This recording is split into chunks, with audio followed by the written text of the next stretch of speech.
Vamos a arrancar revisando este que era el ejercicio de mampostería del final 1. A ver, primero yo quiero ir marcándoles cosas sumamente importantes a tener en cuenta.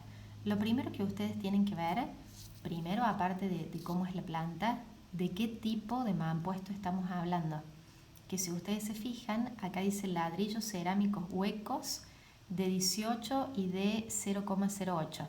¿Qué implica esto? Que si vos tenés muros finitos, directamente ni los tomas en cuenta, y si tenés muros que estén o que pertenezcan a el baño o la cocina, directamente tampoco lo miras. O sea, fíjense que yo ahora estaría sin tomar en cuenta ya de entrada, sin ningún cálculo, ¿no? Este y sin ningún cálculo, ¿sí? El siguiente paso es fijarme si yo tengo el dato del H. Acá no tengo ningún corte. Entonces, si ustedes se fijan, acá vieron dónde están los datos, dice H entre mayúscula. Es la altura justamente entre encadenado horizontal superior y encadenado horizontal inferior, 360. ¿Qué significa? Que ya me lo dieron listo. Ya está listo el tema del H. Entonces, ¿cuál es el siguiente paso que uno tiene que hacer? El cálculo. ¿Sí? Entonces, fíjense que yo acá hice H360, muros aislados, el 360 dividido 2,2 me dio 1,63 y muros vinculados me da 1,38. ¿Qué significa? Que yo cuando busque los muros que están solos tienen que tener mínimo de largo 1,63 y cuando estén vinculados mínimo 1,38. Entonces fíjense que yo acá hay un par de cositas que quiero que vayan viendo al mismo tiempo con la planta original. Este es medio tramposo porque tiene 1,50 y sabemos que el mínimo del reglamento es 1,50 por un muro aislado, pero a mí el cálculo me había dado 1,63. ¿Qué significa? Que a este no lo tomo en cuenta. Si ustedes ven, con la planta que yo consideré, qué muros yo consideré importante, le puse alternativa 1 óptima, porque usé justamente el muro mayor, pero ahí vamos. Fíjense, tomé este como importante que tenía 1,50. Este largo, yo lo primero que hago es rayarlo todo, ¿sí? Tomé este que tiene 1,50 pero está vinculado, así que sí me da para ser portante, y tomé este, ¿sí? Recordemos que al principio, ¿cuál es el panorama o qué es lo que uno hace? Uno en la planta, lo único que hace es rayarlo al muro, ¿no? Es como si yo lo rayara acá con este rosita, pero no le pongo los encadenados todavía, porque acuérdense que los encadenados recién iban en el punto 4. Entonces, vamos por partes. Yo primero designé entonces portantes. Este largo, este y este, ¿sí? ¿Qué es lo que hice después? Chequeé de una forma simple si la planta es estable. ¿Tengo muros en Y? Sí. ¿Y tengo muros en X? Sí. No se preocupen por la excentricidad, porque hay muchos que dicen, sí, pero la planta tiene excentricidad. No importa eso, vos tenés que pensar si es estable o no. ¿Está? Después que es estable, empiezo a pensar en el techo, y antes de pensar en el techo, chequeo acá en el examen si me dicen sobre algún criterio en cuanto a las losas. Si ustedes se fijan, acá lo único que decían, te pedían dos alternativas, agregar vigas y columnas solo si son necesarias, pero no me decía nada del tema de el tipo de losa, si es losa con vigueta, si es losa maciza, eso no decía nada. Entonces, cosas a tener en cuenta acá. Miren esto que yo ahora lo estoy marcando a propósito. ¿Por qué? Porque la mayoría se come este techo. Y acá yo tengo una proyección de losa. Y fíjense que acá también, lo estoy marcando de vuelta con color para que se note bien fuerte, no puedo comerme estos dos techitos. ¿Sí?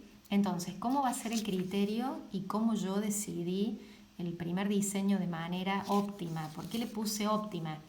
Porque vos acá en la planta tenés un murito gigante en Y. Y es lógico que con la opción óptima yo debería usar ese muro como soporte. Entonces mi primera opción es armar esta losa en X en una dirección. Esta la trabajé como un voladizo de esta losa.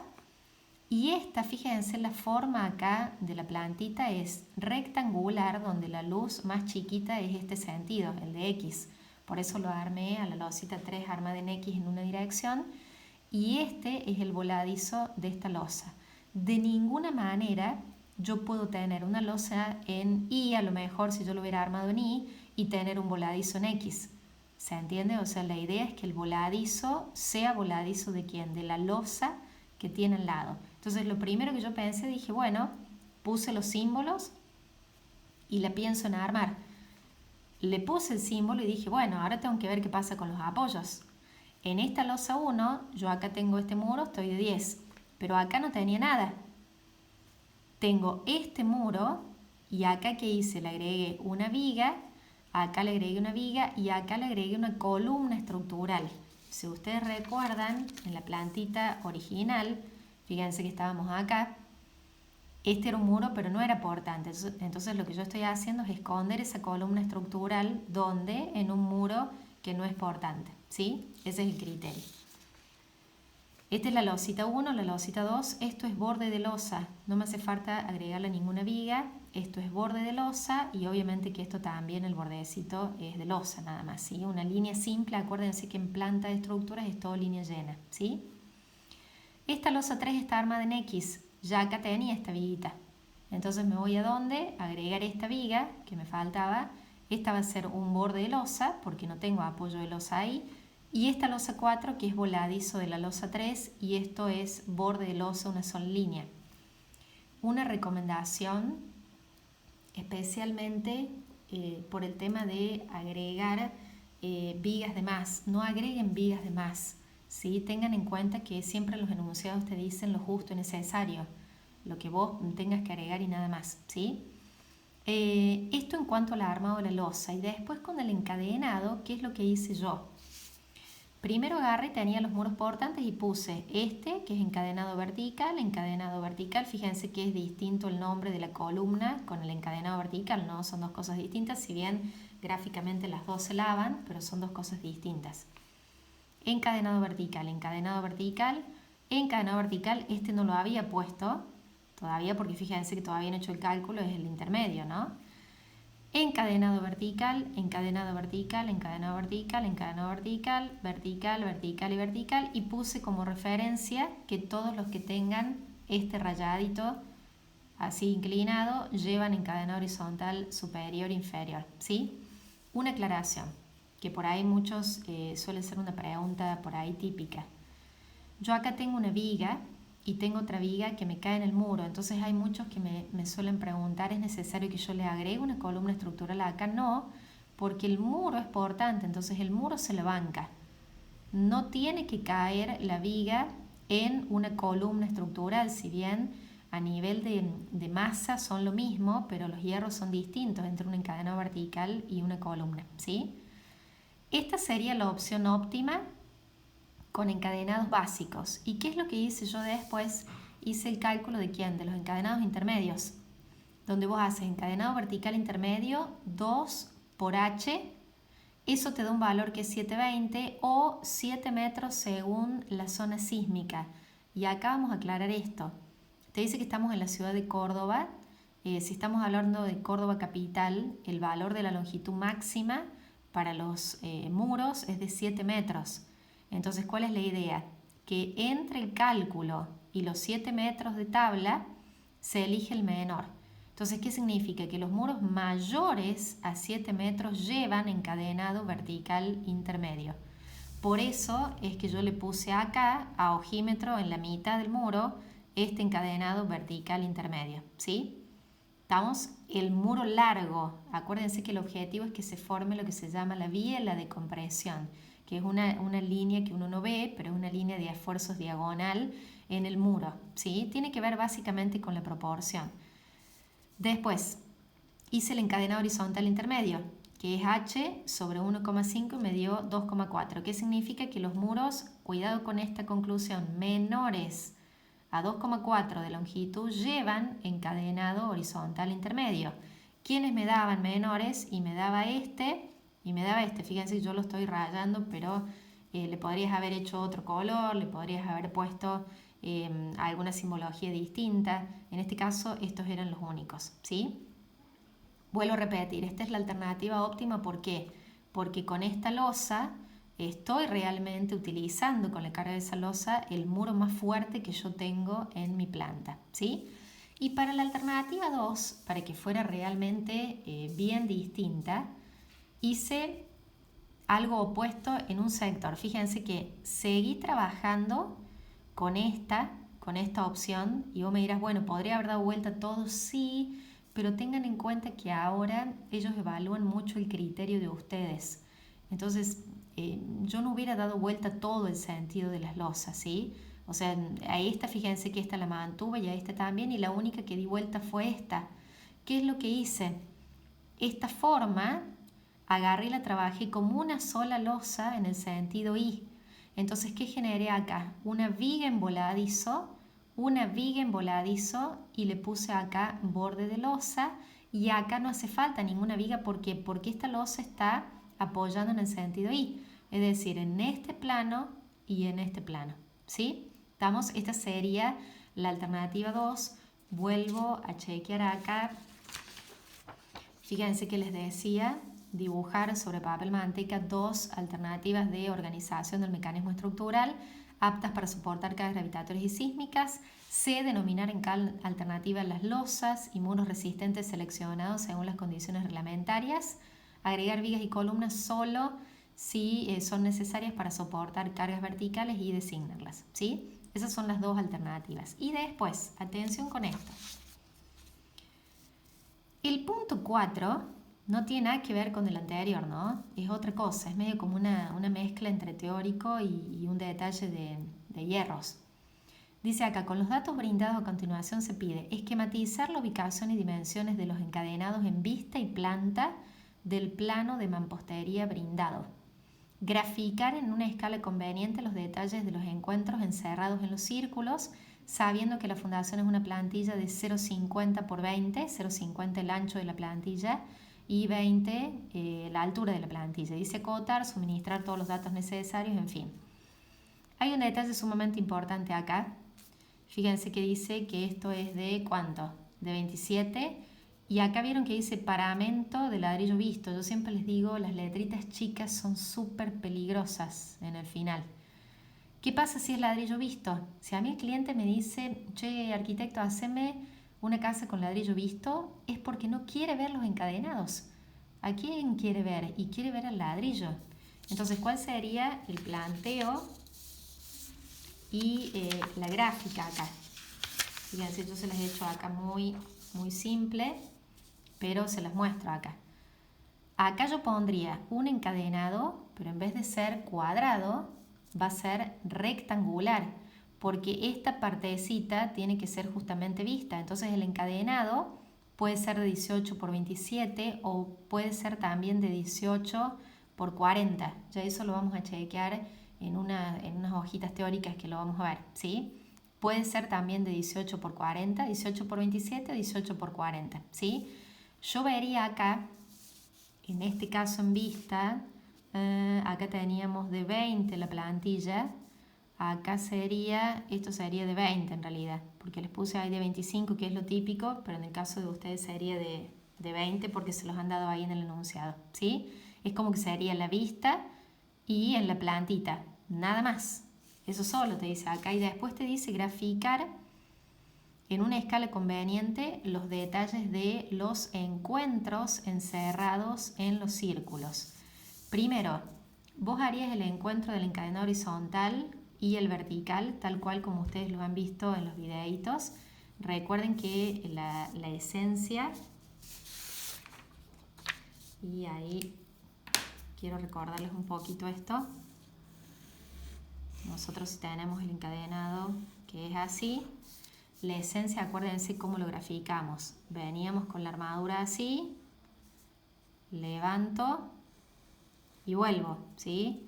Vengo con la armadura así, siempre de la cara interior, doy la vuelta y bajo, ¿sí?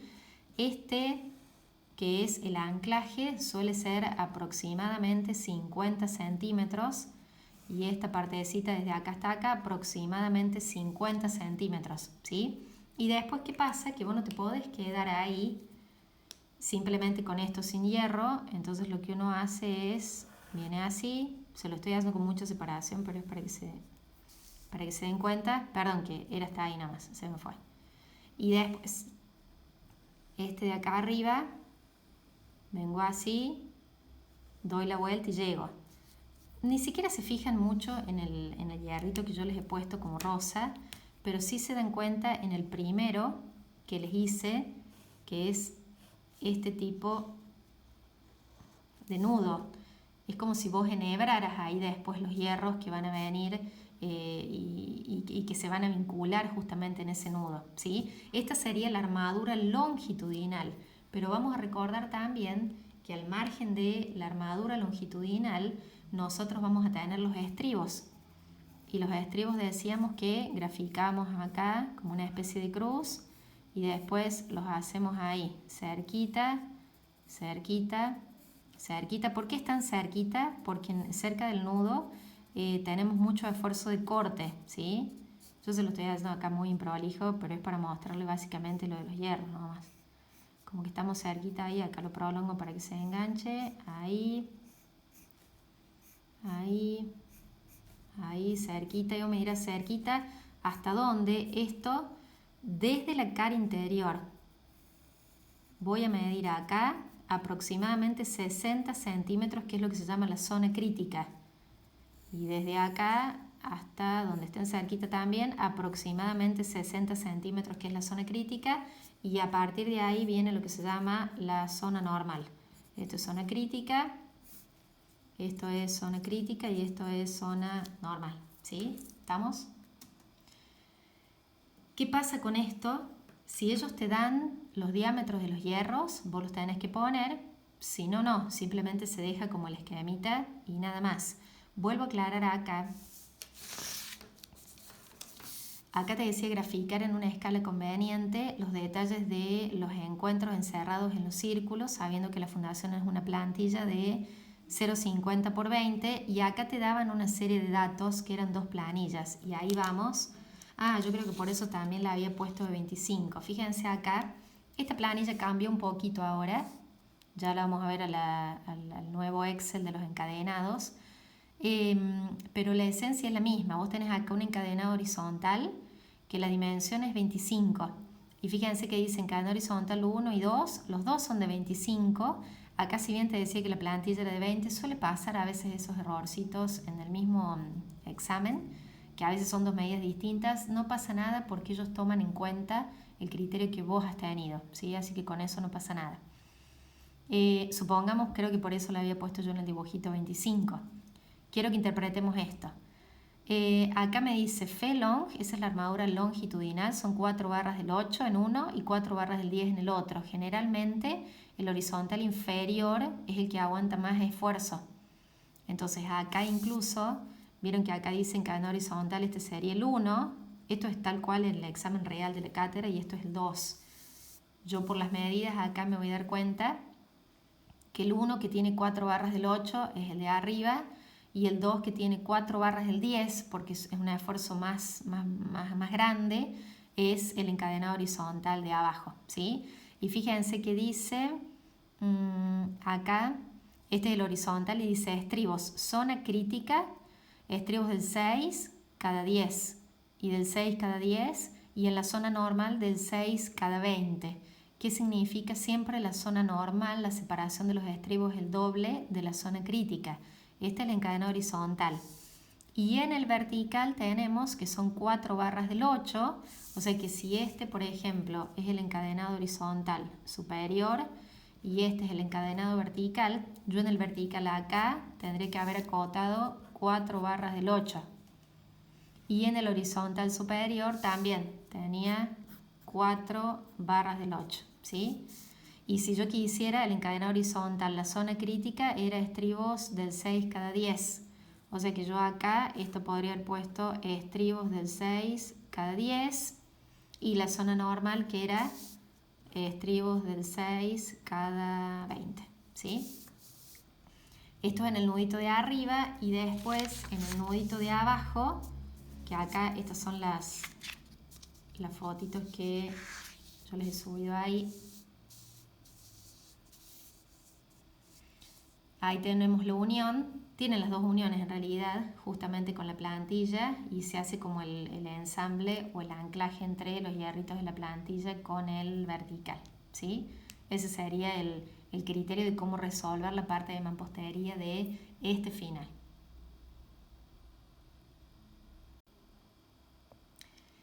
Y acá vamos a resolver el ejercicio de deformada que nos daban en el examen, pero era una deformada un poquito tramposa porque también tenía valores, ¿no? Pero acá vamos por parte primero y qué cosas son importantes acá a la hora de resolver este ejercicio. Primero, yo tengo acá estos voladizos que son voladizos sin carga. ¿Por qué? Porque frente a las acciones sísmicas yo no voy a tener carga gravitatoria, solamente es la acción sísmica, y un voladizo sin carga, lo sabemos desde allá lejos, estructuras 2, no juega, no tiene tracción, no tiene deformación, nada. Entonces es como si no existiera. Yo no lo voy a tomar en cuenta a la hora de desarrollar el ejercicio, ¿sí? Y acá tengo K1, K3, K2, y fíjense que acá yo lo he hecho bien exagerado, pero son circulitos. ¿Qué significa? Que tenemos articulaciones. Y articulaciones en este caso me indican a mí que no voy a tener momento ahí, ¿sí? Entonces, ¿cómo yo voy a resolver? Yo voy a resolver esto, pero no mirando así, sino miren lo que yo acá voy a hacer.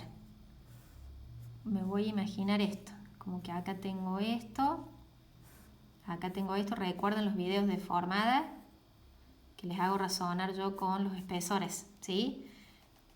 Si yo veo esto con espesores, me viene a la memoria los 3 grafiquitos que yo les expliqué en los videos de deformadas, donde si vos tenías una viga y tenías un elemento muy fuerte de gran rigidez, la viga no se banca el giro de la columna.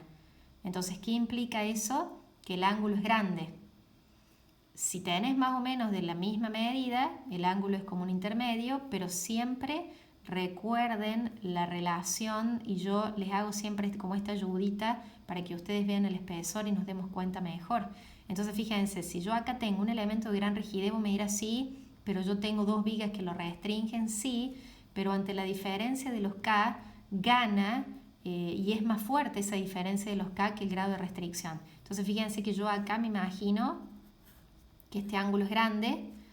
Acá me imagino que el ángulo es menor. Vuelvo a repetir, acá porque es grande, porque el elemento vertical tiene mucha rigidez y las vigas no se bancan, no pueden absorber el giro justamente, entonces le damos un tamaño grande. Este es un intermedio porque ya la rigidez bajó y este en realidad va a ser el más chiquito de todos, ¿sí? Fíjense, y relacionando esto con los puntos de inflexión, acá ya sabemos que el momento es 0, entonces no vamos a tener puntos de inflexión, pero si yo tuviera que marcar puntos de inflexión, vuelvo a repetir, no es el caso, pero si yo tuviera que marcar puntos de inflexión para que lo recordemos, a mayor ángulo, el punto de inflexión va a estar más arriba. Entonces, si yo hubiera tenido que marcar puntos de inflexión, este estaría más arriba, este un poquito más bajo y este un poquito más bajo, ¿sí? Es como que esto que yo les estoy haciendo acá en la nubecita, vos lo tenés que hacer como en una hojita aparte y no se lo mostrás al profe. En realidad vos lo tenés justamente para pensarlo bien y para razonarlo. Y hay otra cosa más. Fíjense que acá yo también me doy cuenta dónde va a estar el punto de inflexión de las vigas. ¿Por qué me voy a dar cuenta dónde está el punto de inflexión de las vigas? Porque decíamos que iba a estar del lado del ángulo más chiquitito. Entonces, si está del lado del ángulo más chiquitito, el punto de inflexión va a estar acá, en esta viga de la izquierda, y acá, fíjense que este ángulo era menor y este es mayor, entonces va a estar acá en el ángulo, o cerca en este caso del ángulo más chiquito que sería el de la derecha. Vuelvo a repetir, todo esto es un boceto que yo hago al principio para saber cuál va a ser la ubicación de los puntos de inflexión. Entonces, cuando yo empiezo a hacer la deformada, y a propósito, no les voy a hacer el voladizo, recuerden que el voladizo no juega. Entonces, aplico acá la fuerza, dijimos que fíjense que acá genero un desplazamiento, acá genero otro desplazamiento, igual, ¿no? Y acá genero otro desplazamiento, este es A, esto es A por decirles, y esto es A. Recuerden que el desplazamiento no dependía de las rigideces. Entonces arranco, en este caso por el ángulo más grande. Generalmente para mí es mejor arrancar por el más grande para verificar esto, que cuando yo prolongue la línea no me toque el eje de la columna. Este es el más grande, Este dijimos que era el mediano. Y este va a ser el más chiquito de los ángulos, ¿sí? Yo a esta altura estaría en condiciones de dibujar la deformada. Si yo dibujo la deformada acá, fíjense que haría, y acá me voy a quedar muy justita, porque en realidad tendría que haber hecho el desplazamiento como más grande. Vieron que casi es como que me queda la línea, en realidad la pancita se tendría que ver así, con las tracciones de este lado. Me he quedado como casi prácticamente en la misma línea, entonces lo que yo hago es como reforzar un poquito. Y que se note que la línea tangente está del lado derecho y que la deformada está del lado izquierdo. Vuelvo a repetir, ¿por qué no tengo puntos de inflexión acá? Justamente porque la base está articulada, ¿sí? ¿Qué hago ahora? Y me fijo una vez que yo tengo la de las deformadas. ¿Se acuerdan que decíamos? Voy a tener acá, este es un angulito chiquito, este va a ser el ángulo grande, este es el ángulo grande y este es el ángulo mediano. Entonces, ¿dónde iba a estar el punto de inflexión? En la viga de la izquierda, del lado del angulito más chico, siempre. Entonces, supongamos, desde acá hasta acá, si esta es la mitad, me voy para el lado de la izquierda, salgo por arriba de la tangente, punto de inflexión, cambio la curvatura y me meto por debajo de la tangente. La podría haber hecho como más panzona, me salió como media débil ahí la pancita. ¿Qué hago ahora? Levanto el lápiz, salgo por arriba de la tangente, punto de inflexión y cambio la curvatura y me meto por debajo. Quiero hacerles una aclaración acá y fíjense, lo quiero marcar bien a esto, me va a quedar medio extraño, pero quiero que ustedes lo vean bien a esto. Entre estas dos vigas, esta es de menor rigidez porque es la más larga, entonces si yo lo hubiera tenido que dibujar, yo le hubiera hecho más pancita todavía, ¿se entiende? Justo me quedó ahí muy flaquita y no lo voy a borrar a propósito para que ustedes vean la diferencia. Si yo tuviera que exagerar, esta viga de la izquierda sería más exagerada que esta viga de la derecha, ¿sí? Justamente porque la viga de la derecha es más rígida al ser más cortita. Entonces, fíjense que yo ahora estoy en condiciones de marcar las tracciones y vos me dirás, ¿y el voladizo qué onda? No juega el voladizo. Ni siquiera lo grafiqué. Ahí, fíjense que yo no uso regla, no me queda ahí hiper prolijo, que hice una chanchada linda ahí con la curva, con las dos deformadas, pero gano mucho tiempo en hacerlo mano. Si vos estás con la regla esto no hay chance, te queda, no terminas más. Flechitas de momento, cola de la flecha del lado de la tracción, cola de la flecha del lado de la tracción. Acá tengo una, otra y otra más. Acá tengo una y otra más, ¿sí? Si vos me dijeras, bueno, pero si el voladizo yo lo tuviera que dibujar, lo dibujo ahora y le hago simplemente ahí. ¿Vieron? Es como un detallito de un pedacito ahí, pero no tiene deformación, no tiene tracción, no tiene flechitas de momento, nada. Incluso hay muchos profes que han dicho que directamente ni lo dibujen porque meten la pata y es un desastre. Entonces, acá lo que me quedaría es acotar menos un medio de L. Acá este estaría menos un medio de L, ¿sí? Y nada más, con respecto a los puntos de inflexión. Reacciones, ahora frente al sismo horizontales, yo voy a tomar en cuenta esto.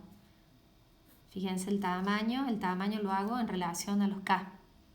Si este era K3, una flechita más grande, K2 una mediana y esta es la más chiquitita, ¿sí? Momentos reactivos no hay, pero reacciones verticales sí. La primera baja y la última sube. Y vos me dirás, ¿y qué hago con la del medio? Vos tenés que razonar lo siguiente. ¿Cuál de las dos vigas dijimos que era más rígida? Esta, porque es más cortita. Entonces, a la hora de pensar unas reacciones, esta baja, esta sube, esto está explicado en los videos de deformada. Para el que no lo ha visto o lo ha visto por encima, vuelvo a lo ver. Ahí y ahí. Entonces, fíjense que si esta viga es más rígida, obviamente tiene mayor reacción. Por lo tanto, ¿quién ganaría acá al medio? ¿La cortita o la larga? Y la larga. Entonces, fíjense que acá me doy cuenta que esta baja. No importa el tamaño, ¿sí? Pero sí, esta baja hace en el momento, si este es el momento horario, entre las reacciones hago la cupla antihorario, ¿sí? Esto es la deformada. Pero ¿qué pasa después? Yo tengo que resolver, me piden también el diagrama de momentos y no sé si era el de corte. No, era el diagrama de momentos nada más. Entonces, ¿cómo resuelvo el diagrama de momentos? Ahí. Empiezo por el lío. ¿Y dónde está el lío? Siempre al medio. Entonces, yo sé que esta columna es más rígida. Miren dónde están las tracciones, ¿no? Siempre del lado derecho. Entonces le doy un valor de momento. Termino ahí en 0. Esto es momento 0. ¿Qué pasa ahora? Yo a este momento lo tengo que repartir entre la viga de la izquierda y la viga de la derecha. Dijimos que la de la derecha es más rígida. Entonces, si yo tuviera que darle un valor, fíjense que separo acá como si fuera de la mitad, un poquito más. Esto sería como el 60%. Esto se llevaría la viga de la derecha y este pedacito, que sería como el 40%, se lleva la viga de la izquierda porque es menos rígida. Recordemos que si acá las dos vigas hubieran sido iguales, ¿qué sucede? Se llevan mitad y mitad, pero al no ser iguales tengo que repartirlo correctamente. Entonces esta misma medida me fijo dónde estaba la tracción abajo. Entonces esa medida es la que bajo, el punto de inflexión estaba del lado de la columna derecha, trazo la línea y acá lo que me quedó. Si esto, por ejemplo, es A, recuerden que la columna tiene la misma medida y es A. Y ahí termino en momento 0 también, ¿sí? Vamos con la parte de la viga que era menos rígida. Este pedacito celeste es el que levanto, la misma medida ojímetro. El punto de inflexión estaba del lado de la columna de la izquierda. Trazo la línea y lo que me quedó acá me quedó. Y este mismo valor, si era B, es el mismo valor de B que se lleva aquí en la columna, ¿sí? ¿Estamos? Entonces, en cuanto a flexión, este sería un poquito más de esfuerzo, este es el que le sigue y este es el esfuerzo más bajo. Lo más importante y lo que van a ver ellos es esta proporción, es decir, esta medida que sea igual que esta, ¿está? Después lo rayan ustedes vertical, horizontal en las columnas. Este es el diagrama de momentos. Pero, ¿qué pasa? No me piden solo eso, porque a mí me habían dado también valores. ¿Se acuerdan? Me habían dicho que teníamos un valor de acá de acciones.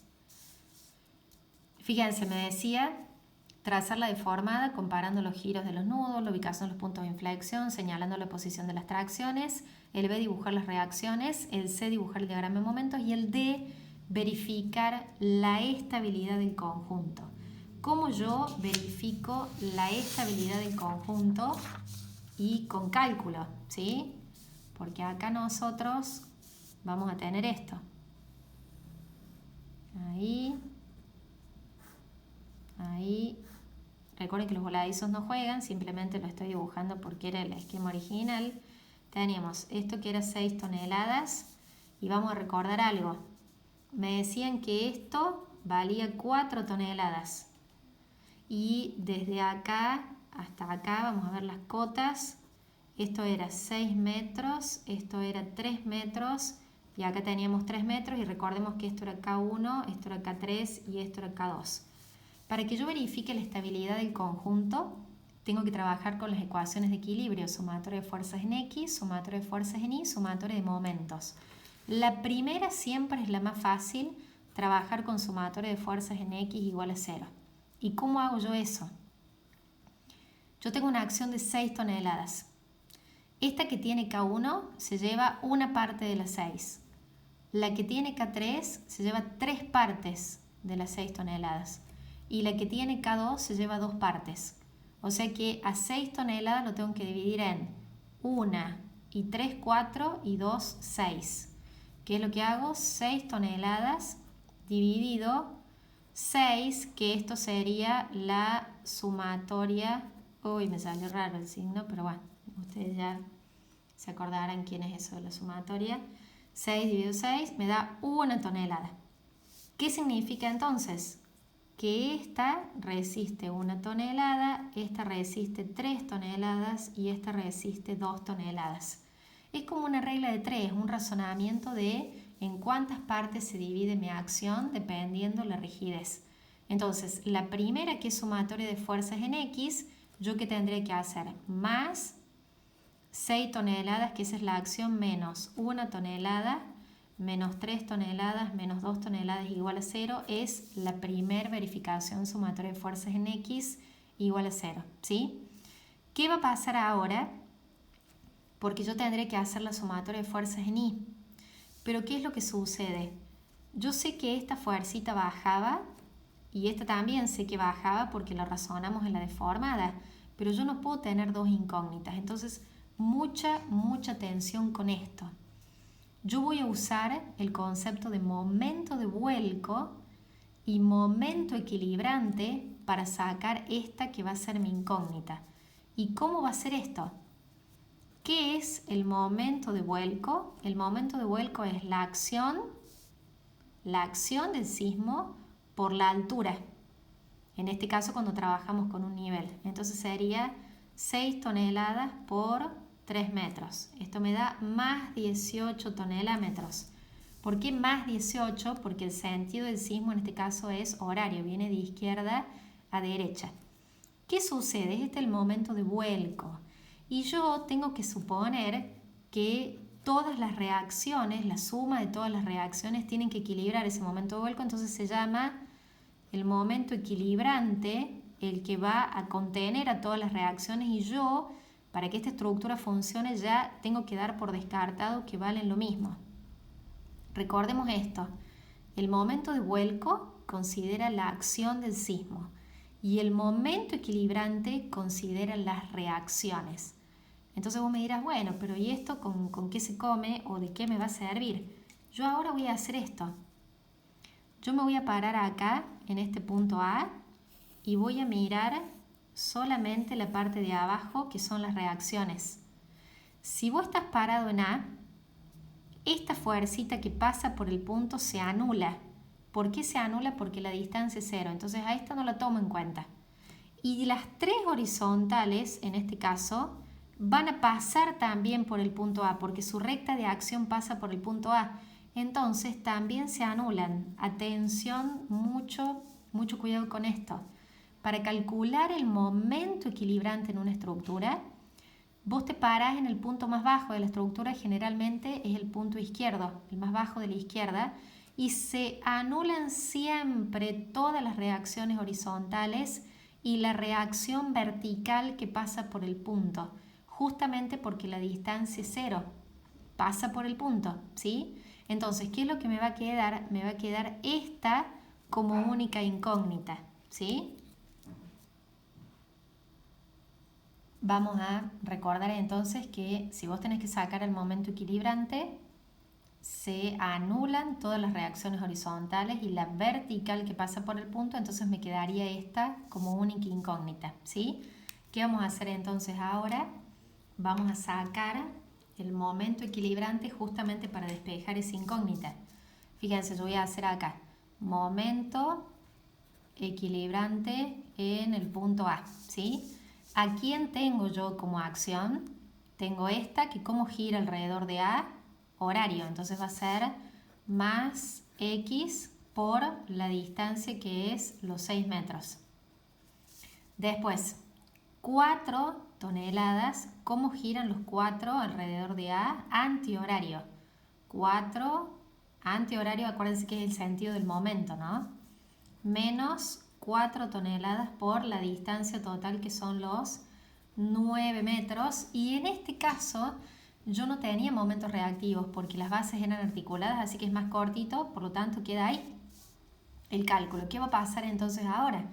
O dirás, bueno, si yo tengo una incógnita, el momento equilibrante no era una incógnita porque dijimos que para que se equilibre esto tiene que valer menos 18 tonelámetros, entonces me va a quedar más X por 6 y 4 por 9, 36 tonelámetros. Entonces, ¿cómo despejo para dejar la X sola? Menos 18, este menos 36 pasa positivo, más 36, y este por 6 pasa dividido 6 metros, y me queda la X, que en realidad yo la necesito en valor absoluto, ni siquiera me importa si es más o menos, porque yo ya sabía que esa fuercita bajaba. Entonces me va a quedar 36 Menos 18 dividido 6, me quedan 3 toneladas. Esto es 3 toneladas, ¿sí? ¿Qué sería entonces esta fuercita que baja a nivel de fuerzas en I? Valdría menos 3 toneladas, esta vale más 4 porque sube. No estamos hablando del momento, ¿no? Este es más 4 simplemente porque sube y baja. Y esta ya sé que vale menos 1. ¿Y por qué me decís vos menos 1? Y porque para que la sumatoria de fuerzas en I sea igual a 0, esta sube y vale 4, esta baja y vale 3, y para que la equilibren las negativas a la positiva, esta tiene que valer menos 1. Entonces ahí tenemos sumatoria de fuerzas en I igual a 0, vamos a tener menos 1, menos 3, más 4, igual a 0, ¿sí? Y el momento de vuelco y el momento equilibrante ya estaban verificados acá. La sumatoria de momentos ya estaría verificada en esta parte, ¿sí? Vuelvo a repetir, en este ejercicio teníamos un par de cositas interesantes y era primero a nivel de la deformada, el tema de los voladizos que nos jugaban, las bases que eran articuladas, ¿sí? El tema de razonar cómo se reparten los momentos acá en el medio, teniendo en cuenta que esta viguita era más rígida y esta menos rígida, y después el desarrollo del concepto de estabilidad, que es sacar quizás un solo numerito, pero el problema era cómo sacar ese numerito, ¿sí? ¿Estamos?